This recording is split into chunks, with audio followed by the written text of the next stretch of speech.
बदबू से भर गया, सड़े हुए मुर्दे की बदबू। जैसे गर्मियों में मांस मछली सड़ जाती है ना, वैसी वैसी बदबू। मुझे शक हुआ, मैंने पुलिस को खबर कर दी। आइए। चलो ताला तोड़ो। तुम जाकर स्ट्रेचर लेकर आओ, बाहर से जाओ।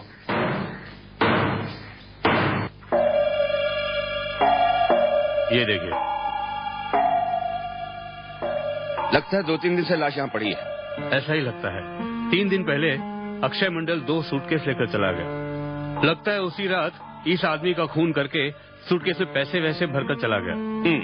मोहनदास, तुम पंचनामा करके और दूसरी कार्रवाई करके लाश को पोस्टमार्टम के लिए ले जाओ। हम जरा तलाशी लेते हैं।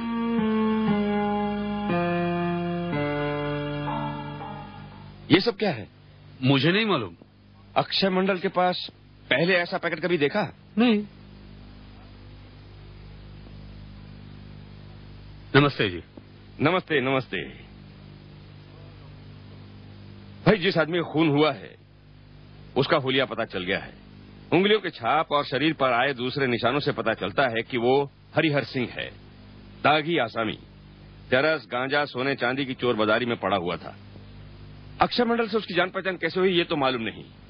अक्षय मंडल के लिए वारंट जारी कर दिया गया है, लेकिन अभी तक पकड़ा नहीं गया। मुझे अक्षय मंडल पूरे मकान को इस्तेमाल करने के लिए कहा गया था। क्या मैं वो कर सकता हूँ? बिना रोक टोक के। आसामी लापता होने से पहले जब मकान आपकी निगरानी में रखकर गया है तो आप उसे जरूर इस्तेमाल कर सकते हैं। दरअसल हम भी यही चाहते हैं। अच्छा? क्योंकि अक्षय मंडल जब कभी भी आएगा तो वो अपने मकान या आपके बैंक जरूर जाएगा। उस वक्त आपका फर्ज बनता है कि आप हमें इत्तला दें। मंजूर है? बिल्कुल मंजूर है, बल्कि ये तो मेरा फर्ज बनता है। मैं फिर अपनी पत्नी और बच्ची को ले आया।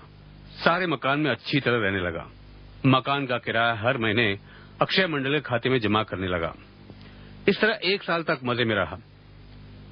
लेकिन 2 महीने पहले एक झमेला खड़ा हो गया। आप ही का नाम कमल किशन दास जी है? जी, कहिए। ये महिला जो मेरे साथ है अक्षय मंडल की पत्नी है और मैं इसका बड़ा भाई हूँ। ये अब तक मेरे साथ रहती हुई आई है। मैं इसका सारा खर्चा उठा रहा हूँ, लेकिन अब मेरे बस की बात नहीं है। ये अपने पति के घर रहना चाहती है और ये मकान आप खाली कर दें। लेकिन अक्षय मंडल शादीशुदा है, ये तो मैंने कभी नहीं सुना। खैर, जो सच है वो सच है। आप चाहें तो 2-4 दिन की मोहलत ले सकते हैं। देखिए, अक्षय बाबू ये सारा मकान मेरे जिम्मे छोड़ गए हैं, जिसका मैं भाड़ा भी देता हूँ। लेकिन मैं मकान कैसे छोड़ सकता हूँ? आप रहते हैं तो भाड़ा देते हैं, आप नहीं रहेंगे तो हम भाड़ा नहीं मांगेंगे। और फिर ये अकेली थोड़ी रहेगी, इनके साथ इनकी माँ रहेगी। जो छोटे भाई है वो। देखिए, आप सच कह रहे हैं नहीं, मैं नहीं जानता। लेकिन अगर आप यहाँ मकान में रहना चाहते हैं तो आप अदालत जाकर अपने हक का सबूत ले आइए। बस। तो आप ऐसे नहीं मानेंगे तो फिर मकान खाली करवाने के और भी तरीके हैं।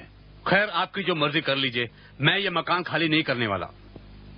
चलो राधा, लगता है ये घी टेढ़ी उंगली से ही निकलेगा। चलो।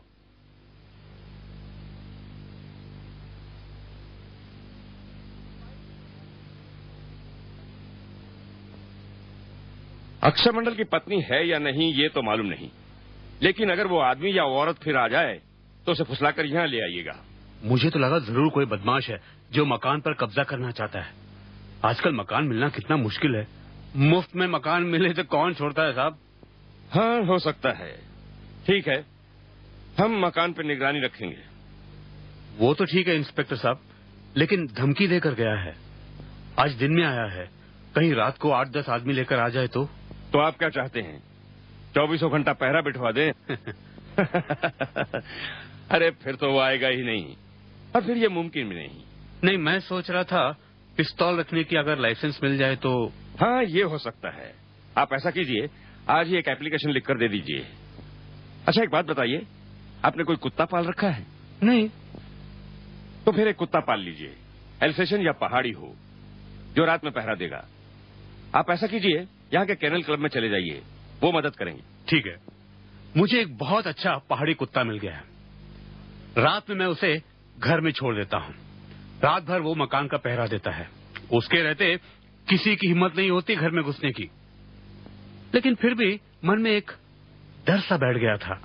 अक्षय मंडल आदमी अच्छा नहीं है, जरूर कोई चाल चलने की कोशिश में लगा होगा। फिर 15 दिन बाद एक बेनामी चिट्ठी मिली, सिर्फ 2 लाइन लिखी थी, मोहल्ला छोड़कर चले जाओ नहीं तो तुम्हारी खैर नहीं।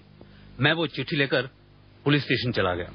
इंस्पेक्टर ने कहा, जहां हो वहीं रहो, कहीं जाने की जरूरत नहीं है, हम आपके मकान पर और पहरा बिठा देंगे। फिर करीब 1.5 महीने तक कोई नहीं आया और कोई बेनामी चिट्ठी भी नहीं आई और मैं काफी सुरक्षित महसूस कर रहा था। लेकिन अब एक नई समस्या पैदा हो गई है, इसीलिए मैं आपके पास आया हूं। अच्छा, ये जो आप कह रहे हैं कि नई समस्या पैदा हो गई है, इसके बारे में पुलिस को पता है? नहीं, मैं पुलिस को बता सकता था, लेकिन मैं वहां नहीं गया। मुझे मालूम है वो कोई न कोई रास्ता जरूर दिखाएंगे, लेकिन मेरा ख्याल है मुझे उनकी राय पसंद नहीं होगी। अच्छा ठीक है, ये नई समस्या क्या है? समस्या यह है कि मैं अपने बैंक से 1 महीने की छुट्टी का हकदार हूं। मेरी पत्नी भी काफी दिनों से इच्छा प्रकट कर रही है कि हम